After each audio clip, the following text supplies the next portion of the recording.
we signed Kevin to his extension 5 years ago, we knew that he'd be a free agent, at the end of that contract.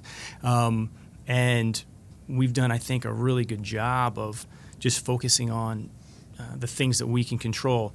I also think Kevin deserves a tremendous amount of credit for the way he's handled his affairs, because what it really did was it allowed our team to focus on the season and really made the season that we had possible.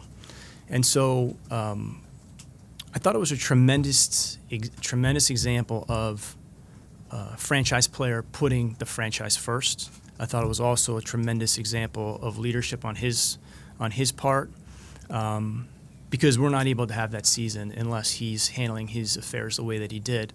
And we'll,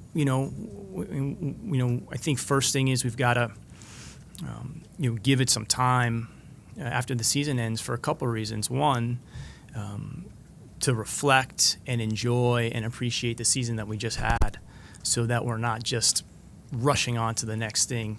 We can't make that decision come faster or slow it down. So we may as well enjoy the season we just had and allow him to do the same. And then, when it's time, we'll sit down and have that conversation with him, and at that point we'll know where we stand. I think number one is not to make it too overly complex. We've had a relationship with Kevin in Oklahoma City for 8 years, 9 with this particular franchise, and we talk to him all the time. So I think when those conversations occur, it's really just a continuation of a dialogue that's been going on for 8 or 9 years. It's a chance to reflect and recognize that relationship, and continue the conversations that we've had ongoing. We started the year saying, we really want to stay present. We really want to enjoy the year as it unfolds, not think so much about what might have happened previously, what could happen in the future.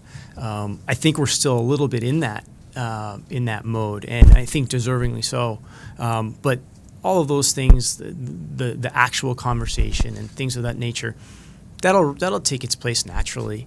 Again, like, we've been with this player for quite a while, and the way I personally choose to look at it is, you got to take a step back and realize, like, how incredible, how fortunate are we that, Kevin Durant has been, one of the first players to ever wear a Thunder uniform. He's played for 8 years in Oklahoma City. Kids that were 6 years old watching the Thunder are now 14 years old, and they've watched this evolution of Westbrook, Durant, Ibaka, and company through their adolescence.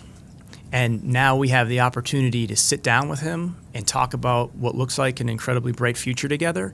I think you have to embrace that. You have to really lean into that, in an excited way, without knowing what the outcome might be. But I don't see any reason to shy away from that. I think, we should be really excited about recognizing the relationship. And as I said before, it's a continuation of a dialogue that's been going on for 8 and 9 years, and it's an opportunity to talk about, what the future might hold for us together. Well, I mean, I thought the season he had was just remarkable. Returning from injury, which, none of us can really understand, unless you've been an NBA player that's missed a large amount of time due to an injury and come back.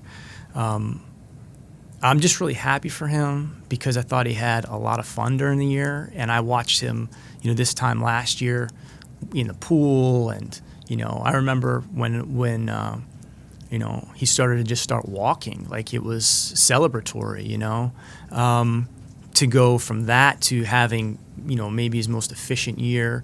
I thought the way he handled his affairs, as I said before, I've never been more impressed with somebody in that regard. He allowed the team to really enjoy a wonderful season. He showed tremendous care for the franchise, and that's something that can't go overlooked.